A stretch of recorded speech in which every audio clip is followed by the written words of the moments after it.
Hi everyone, and welcome back to Make It Monday. On this week's Make It Monday, we are going to dive a little bit into garden markers. And what I made as garden markers today are just rocks that have the words and pictures on them for what you're growing in your garden. These are a great way to put markers in your garden, whether it's a garden in the ground or a garden in your raised bed. And these will provide a lot of fun and colorful additions to your garden this summer besides what you're already growing. So here's an example of what I already have done. It's yellow and I've written corn and drawn some corn on it. And so this is an example of what you can make. Now you can do any type of garden marker depending on what you're growing. And so I'm going to go through the process of how I made my garden marker today. So first we're going to go over materials, and what you need to make your garden markers are a rock. You can get these at any big box store like a Walmart or a Target. You can also pick them up at like a garden center or even like a Home Depot or Lowe's or something like that. So you can really pick them up anywhere that you can buy things. I just bought a small bag that had enough rocks so that I could make a few examples for you guys today. So I've got a rock, I have got some paint, and so I have a few different types of paint here. Really, any paint you have around your house is totally fine.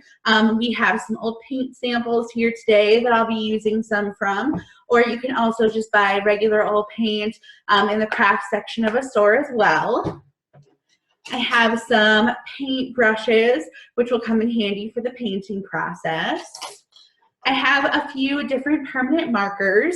While you can definitely do this process and use all paint, I like to use permanent markers for a few steps, which I'll show you later. And so it's good to have a few different colors of those too. And then I also have, and I have some paint on it already, so I won't tip it too much. I also have a paper plate that I'm using as a paint palette today. If you have a paint palette that has like the different wells in it to put different colors in, you can definitely use that, but I'm using a plate today. It's also good to wear a shirt or a smock or something that you don't mind getting a little bit of paint on in case you have a spill. And also some different materials to paint on. So if you don't have a table that you can get paint on, you can protect that as well. Today I'm using a plastic table, and so I'm not protecting it at all because I can just wipe paint right off. I am going to be working on some paper towels though. It's also good to have a few cleaning supplies at the ready so that if you get paint on your fingers or something, you can wash your fingers off too. So that's what you need to get started. So let's go ahead and start. So I'm first going to take my rock and I'm going to wash it off with some soap and water and dry it. Sometimes if you get rocks in big packages, they can have some dirt or debris or something on them. And so it's a good thing to get them all nice and clean before you start painting. And so I've already pre-washed this rock, so it's ready to go. And so once I have my rock ready, then I'm going to start the painting process. So when I do this painting process, I suggest that you paint the rocks a bright color that's easy to see either on the grass or on your soil that you're using, just so that like if you have a garden that's right in the ground and you're doing some mowing of the lawn, that you can easily avoid the big rocks that are bright and colorful in case they're more towards the edge of your garden. And if they're bright and colorful, then they're really easy to find too, so that makes a big difference.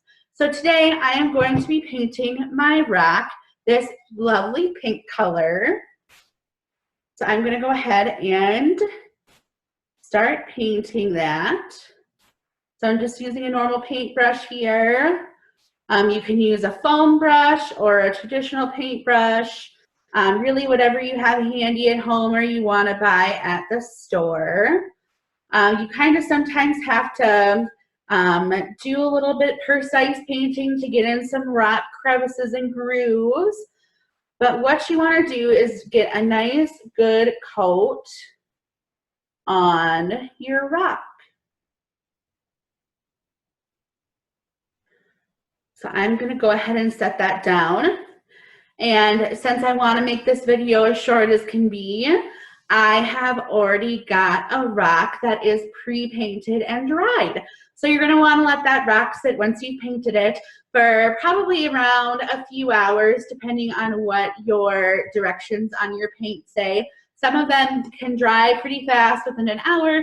Some of them might take a few more hours to dry, so just follow those directions on your paint can. So now I've got my rock ready to go.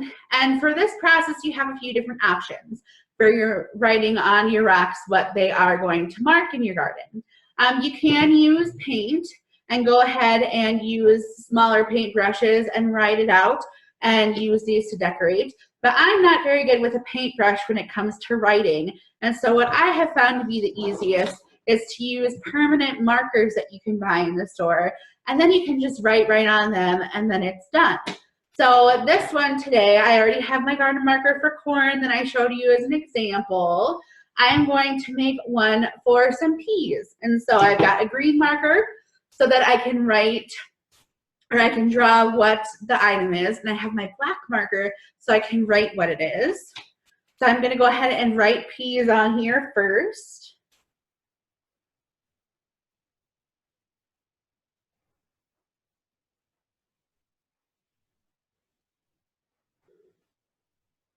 And so I've got that written right on there, so we're good to go.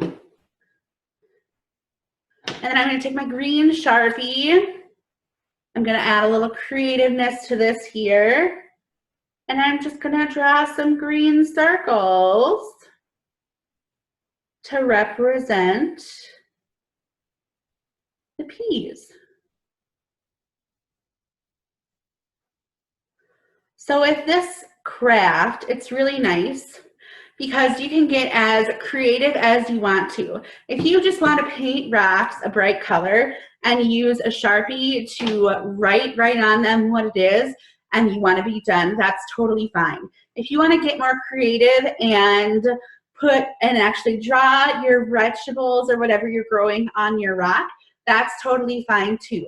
And so you have a few different options to be as creative as you want to, or you can adjust it to any skill level that you have available. And so once you have this step done, if you use paint, you're going to want to let it dry for a little while again. If you use markers, they're pretty much dry already, so then you should be good to go. One additional step that you can take if you want to make sure these garden markers last you for a few years is you can take a spray paint can with that clear sealant on it and just go ahead and go over these really quick with a few coats. If you want to be able to redo these year after year and have fun decorating every year, then that clear sealant really isn't a necessary step because you can just paint over these next spring and start with a new base. So that's some examples of garden markers that you can make. Again, you can find full directions of these on our Make It Monday site at the South Dakota Agricultural Museum website.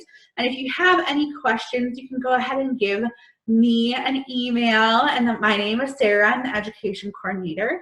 And so I hope you have fun and enjoy decorating these garden markers at home this spring. And happy gardening.